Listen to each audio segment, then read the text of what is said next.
Hello, everybody. Welcome to Horror 101 with Dr. AC. My name is Aaron Christensen, and tonight we're going to be talking about another one of our movies celebrating an anniversary, SPOORLOOS. Or I did that wrong. Sorry. I had a Dutch person actually tell me how to say it. SPOORLOOS. SPOORLOOS. But that is translated as Without a Trace, aka The Vanishing. And I'm very excited to talk about this film because I remember seeing it back in the day and it just blew my mind. And to talk to me about SPOORLOOS is going to be Cati Glidewell, aka the Blonde in Front. Thank you for coming back into the studio. We're going to be talking about SPOORLOOS, aka The Vanishing, and we might take a little bit of time to talk about the, some would say ill-advised. I would be that someone. Ill-advised remake, which was directed by our director, George Sluizer. By himself, he directed both films, but the 1993 one is not as successful. So we're going to be talking primarily about the original 1998 film, which is celebrating its 35th anniversary this year. So, Cati, tell me how you came to experience this film for the first time. So I was in college, and as I recall, I know they had the screening of The Vanishing. I can't recall if they had a double screening of the 1988 one and the 93 one, but I actually got to see the 1988 one on the big screen, Nice. Which was great. This is one of those films, like, I highly recommend being a captive audience because, as people say, it's a very slow burn. There's so much going on with it. Worth it. Love it. One of my favorite endings in any film that I've ever seen. Honestly, it just is a gut punch when we were going over films, and this is the one when you showed me the list of movies done in 88. I was like, holy, yeah, let's talk about The Vanishing, because I have not talked about or seen that in so long. Yeah, same here. Yeah. And even rewatching it now, it's like it just took me back to that mid-90s when I watched it. I'm like, God, it has not lost any of it. No. Although now I'm just able to like dissect it more and realize some different things with the characters. But just watching this one, it really does make me realize, how I don't want to say unsuccessful, but just inadequate the 93 one is. That's fair. That's fair. When Hit Home Video was when I caught up with it for the first time. But even as you say, just sitting at home, like it just takes you under its spell. And I really think Sluizer does a fantastic job of kind of building suspense, but in it's a thriller, but not in a traditional thriller sense. I think it's sneaky that way. And I think that's part of the appeal is like, wow, like I wouldn't imagine being this tense for this long, considering, the way he goes about telling the story. The story is based on Tim Krabbe's novel, The Golden Egg. And Krabbe and Sluizer collaborated on the script, although in reading up on it, it sounds like Sluizer was kind of like taking the novel in a different direction, not even so much plot-wise, but he just gave us more scenes between the two male protagonists and kind of just deepened things. Krabbe was kind of like offended by it. He's like, what are you doing with my novel? And my answer, Lord Tim, would be making it better. Because it's really pretty extraordinary. The basic story is that we've got a Dutch couple, Rex and Saskia, who are traveling on vacation in the south of France. And they have an incident where they run out of gas in a tunnel, and then they get gas, and they end up at a petrol station, a rest stop later on. And Saskia goes in to get some drinks and never comes back. And Rex spends the next 3 years basically just tormented because he doesn't know what happened to her. Like she just literally, as the title says, vanished. That's when we get another character who's introduced, and his name is Raymond. Turns out he's a chemistry teacher, but he's also an amateur, he's an amateur killer. What was your first impression? Because we spend so much time with Rex and Saskia right off the bat. And then suddenly the film takes a hard left turn and we spend time with Raymond. I forgot how much time we actually do spend with Rex and Saskia, because the tunnel incident is very traumatizing. It's not like you're just going through a tunnel. I mean, you're going through a tunnel under a mountain. It is pitch black. You cannot see the other end. It's like 2 lanes. You know, Saskia had told Rex beforehand, you should get gas. He didn't listen to her. He doesn't listen to her when they run out of gas in the tunnel. He leaves her there. And it's very, I mean, it's very manipulative and very dickish. Like, it is cruel what he does. And then, you know, later on, he, you know, apologizes and she makes him apologize and stuff like that.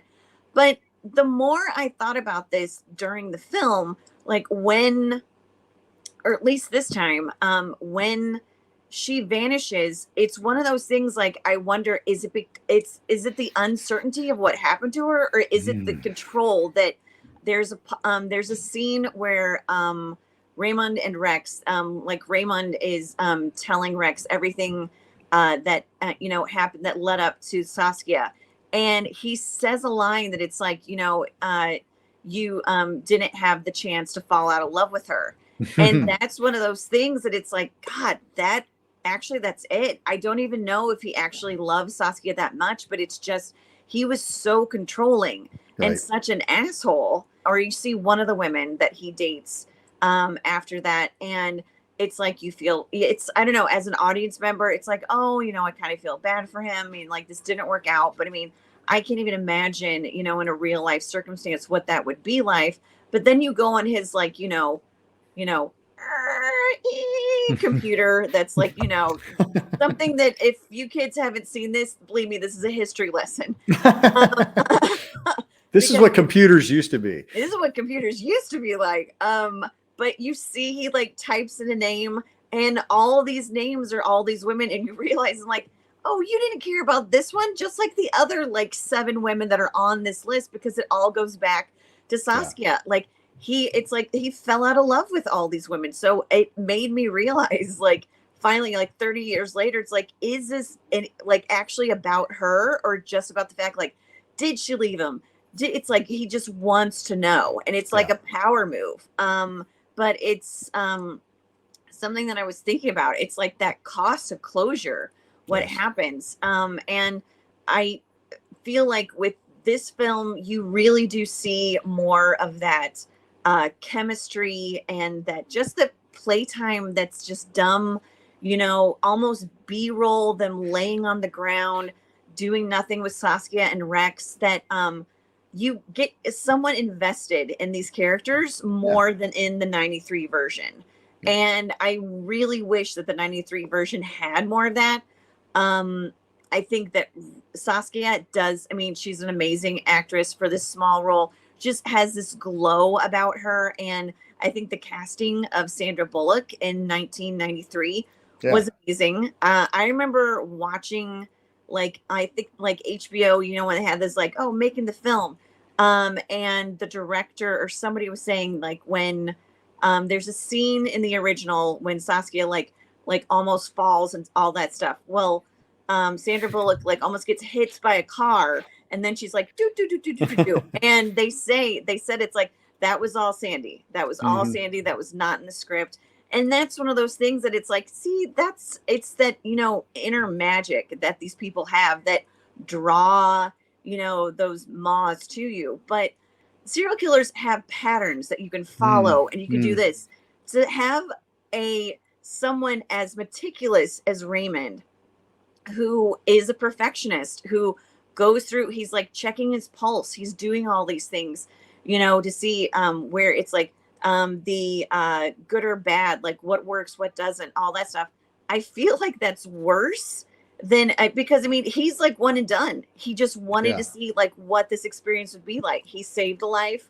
He did things that weren't, you know, that normal people, as he said, when he was a child, he just jumped off a bridge. Why? Because what's the hesitation? It's like they tell you you're not supposed to. So what happens if you do? Right. And this was one of those things that it's like, God, I feel like the mono killer rather than the serial killer is actually more menacing and horrible, because I mean that you're done, you're gone. Right. I mean, Right.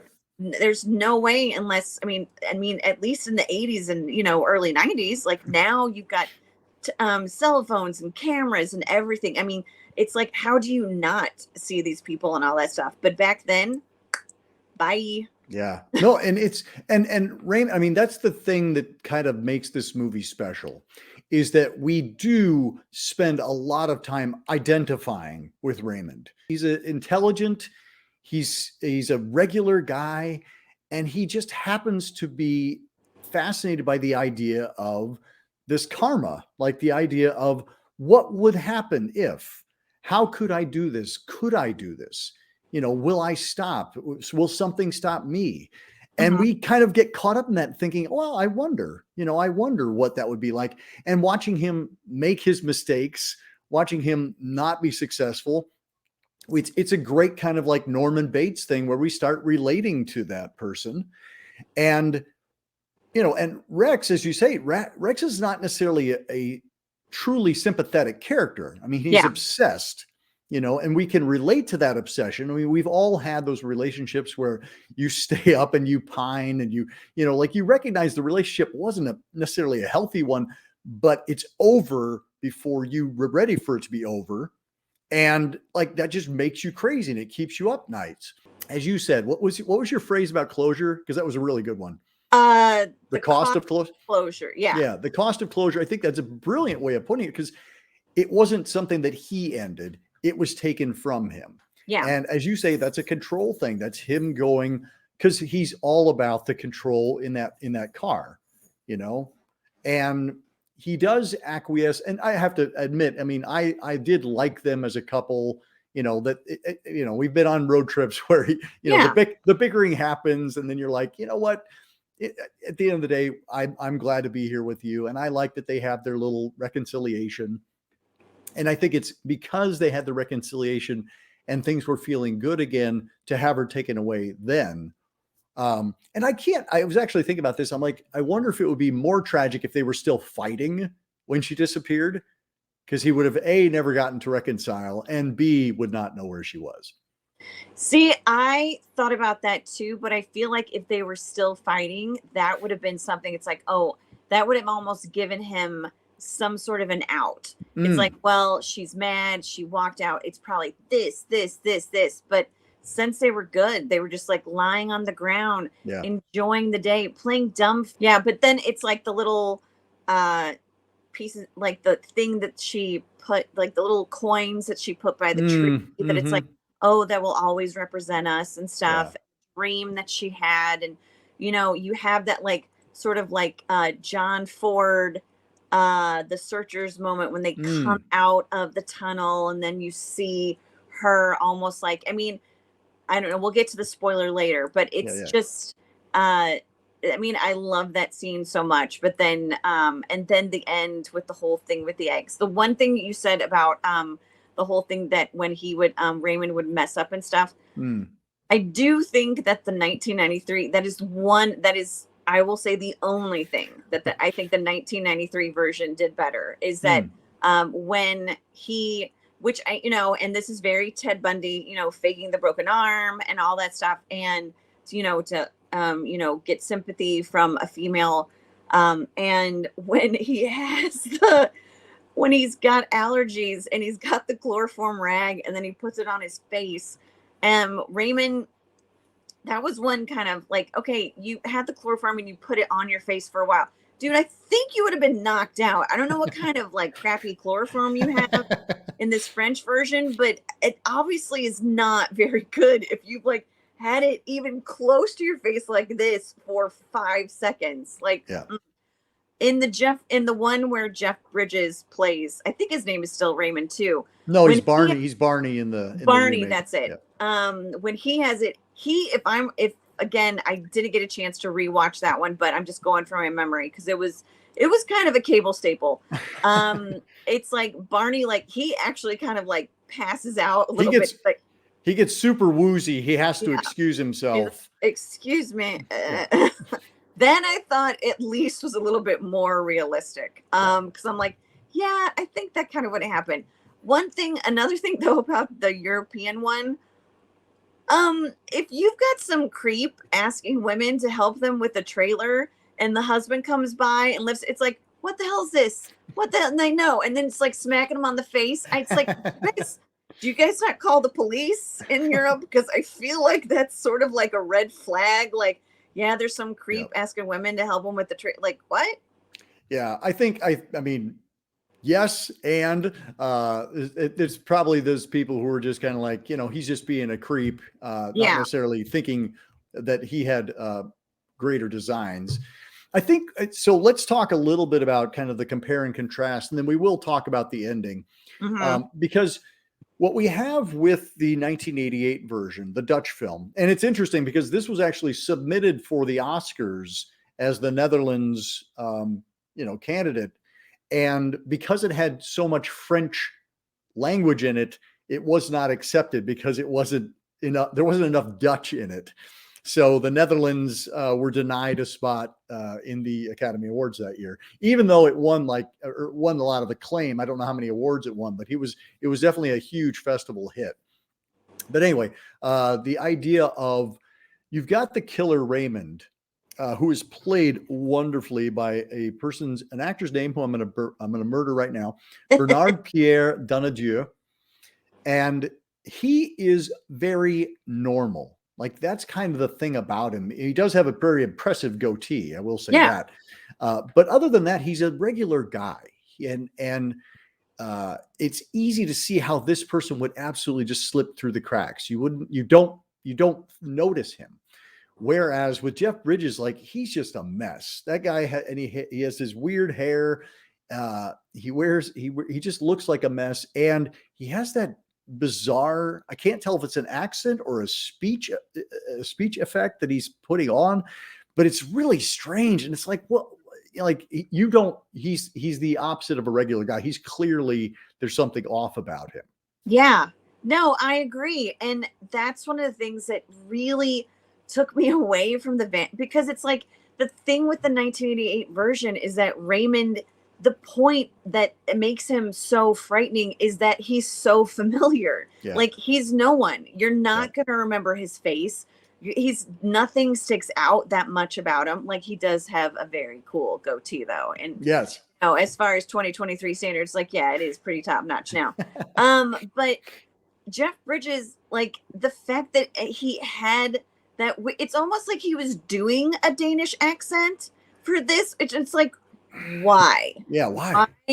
Like, you could have been from Iowa, and it's like, that would have made it scary. And you should have been from Iowa. Should have been from Iowa. It's like, kudos to Iowa, everybody. I just poked out Iowa, but that's one of the. It's like, you want him to be just no one. You want him to be like that, just that guy. That it's like, oh, that. But yeah, it's like his clothes were weird, but the accent was just horrible. I mean, you touched on, like, Sandra Bullock has that kind of great star power. And this was kind of on the brink of her breakout role in Speed, but she did 5 films in 1993. I didn't realize, like, she did Demolition Man. She did this, the thing called Love. She'd been on the Working Girl TV show that was her. She did the first a season. It only lasted 1 season, but she was the lead role in that. So she was clearly on her way up. And I think, Sluizer or whomever recognized that she has that kind of it appeal that in a very small role you'll remember her. She'll haunt you. And that was kind of the thing with Johanna ter Steege. Yes. Is that she really lights up the movie within those, that opening scene. She makes an impression and she lingers throughout. So when you see those missing photos, you remember the person behind it. And I also want to know the costume design in the 88 version with what Saskia is wearing, like the yellow top, the white pants, her hair's up. I mean, she just emits this, like, sense of love, and like, seriously, she's like a flame to a moth. And her smile is just so magnetic, and and she's great. And then when she's like trying to speak French so hard, but she's doing it so badly. And it's so that makes her even more charming. Yeah. And I mean, obviously Raymond is the reason why, she meets her demise. But the other thing is that she does it because she's trying to get something for Rex. And that's why it's like, she was gone. Raymond was gone. Raymond was like, you know what? He gave up. Right. It's like, this is dumb. And then it's like, she came to him. She saw the keychain. And it's like, I know someone with an R, it's a thing of ours. It, goes back to their road trip kind of game, which it's like, oh, seriously, no. It's like you as the audience are like, stop talking to him. Stop being you. But she can't. Yeah. And then you find out what happens to her. And that's the same thing with Sandra Bullock. Except they had like the eternity symbol, which I thought was very cool. Yeah. And then I also feel like in the 93 version, definitely like the daughter was more involved, and which was kind of weird that she was thinking her dad was having this romance and stuff. Getting excited about it. Yeah, I'm like, again, the 90s for women, everybody. Like when your daughter's all happy that you're having an affair on your mom and she starts talking to a complete stranger about it. Yep. Welcome to womanhood when I was growing up. Yay. So as long as we're doing the kind of the compare and contrast, because something that's interesting, and I think it makes it very different, is that we start off the 93 version with Jeff Bridges. We spend the first 12 minutes with Jeff Bridges. And so it's kind of like we're instantly like, he's our main character. And whereas the other film, we spend the time with the couple. Yeah. We get to know the couple, and then it does the switcheroo where we deal with Raymond. And I think that's a bigger ask. I think, and in a good way, like it's rewarded.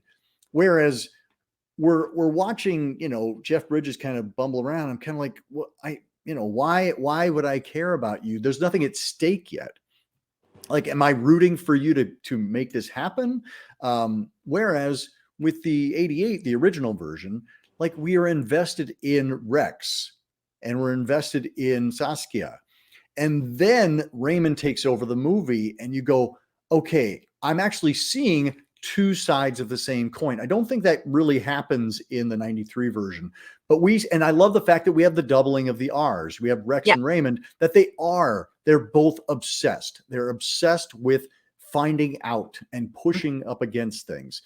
And that's what's exciting. And that's why it works. And at this stage of the game, I'm going to throw up our spoiler banner, because we have to talk about the ending, because the ending is what like everybody was talking about after they saw this movie. The movie ends.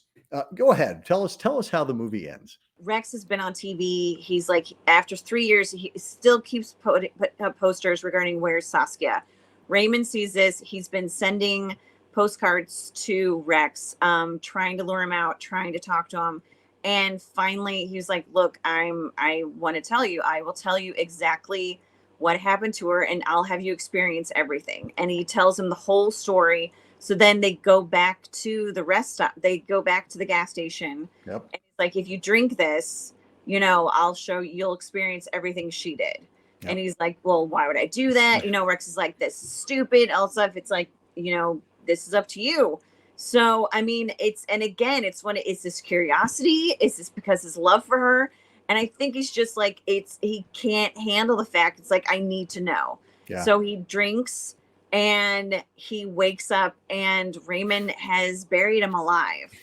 And he has his lighter and the dirt's kind of on his face, and you see him screaming, and the lighter, it's, he's like getting a feel for himself underground, but then the lighter, the oxygen is running out. Right. And you see Rex, that visual of when he's driving through the tunnel and he comes into light and there's Saskia at the end of the tunnel. Then the next thing you see is, there, the place where Raymond has buried Rex and Saskia is like their vacation home for his vacation cabin. Yeah. Yeah. So they're doing all this stuff, and you know, Raymond's like at a table just looking out into the distance, and there's a paper in the back of the car, and now it has two eggs. It has two circles. They show the two eggs, and that's the last thing. And I'm like, oh my God. And that's the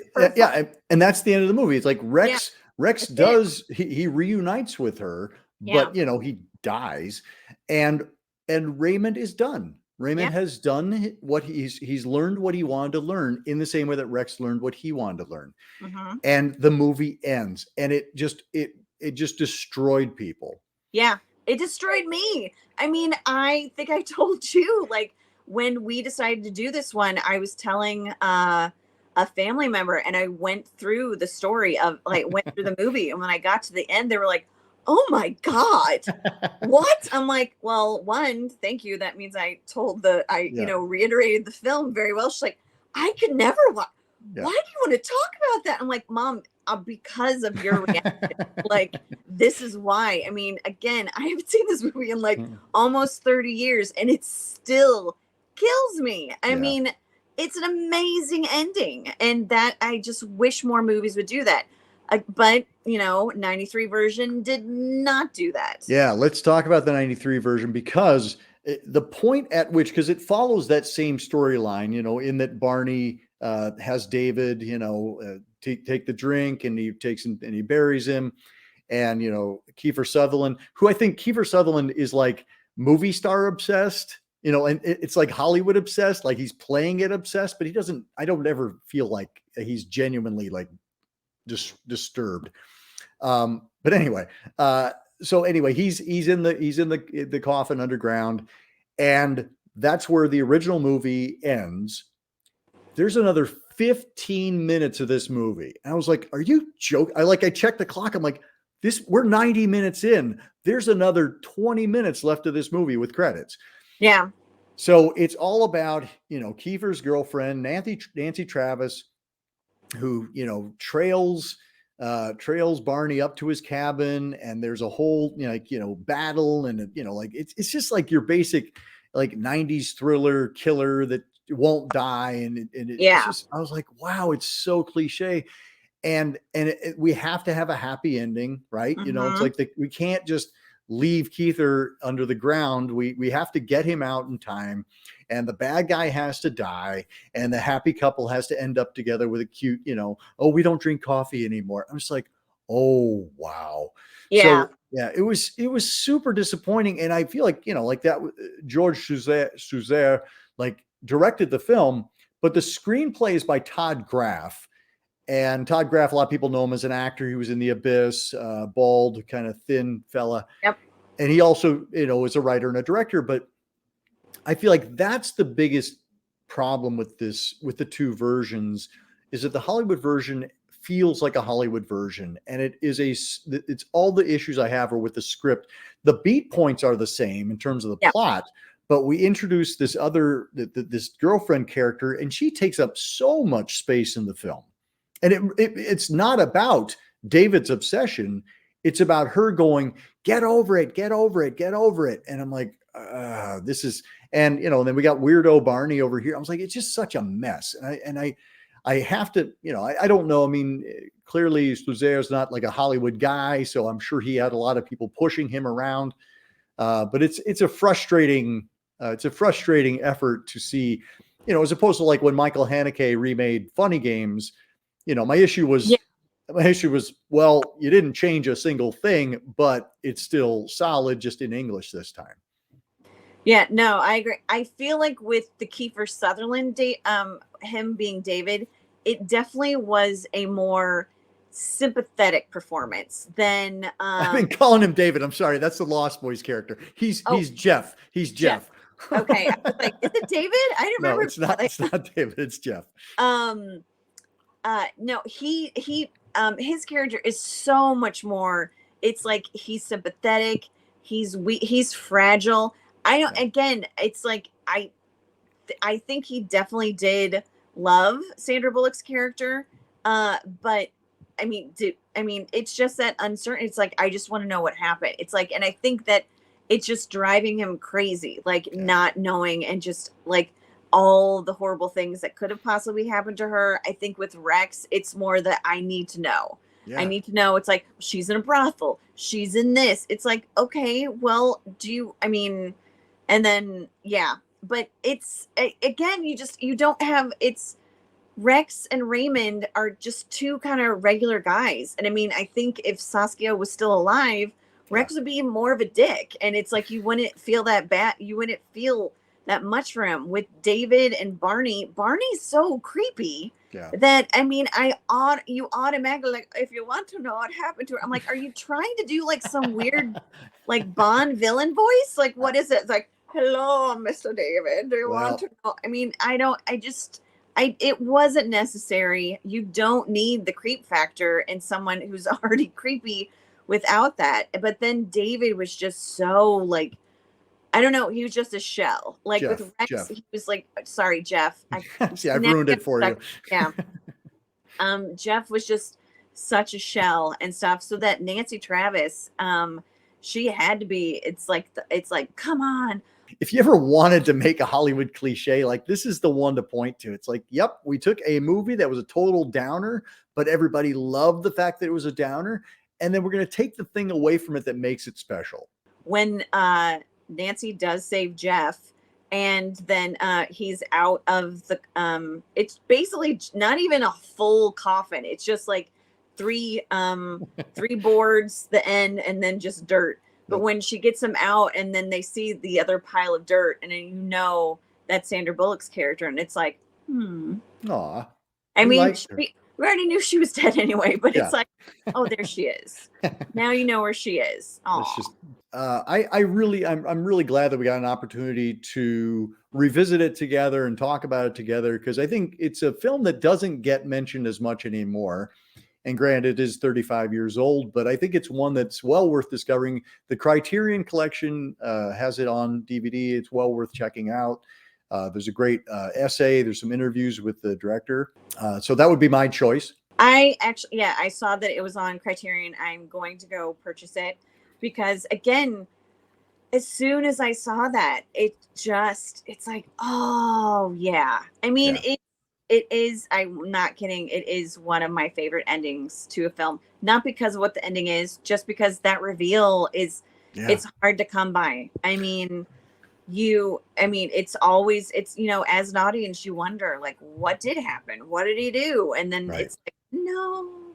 Right. And I think, you know, like, it flies in the face of convention. Like, there's nobody who thought that Rex was going to wind up in a coffin at the end of the movie. You're like, wait, that's it? Like, that's it? That is the end of his quest? Yeah. To die a very slow, I mean, you've already been looking for her and slowly dying kind of for 3 years, but then to like actually die a slow death, like with, you know, your oxygen running out and stuff. I mean, it's just so maniacal. It is interesting, though, that you called Raymond and Rex the protagonists of the film. Right.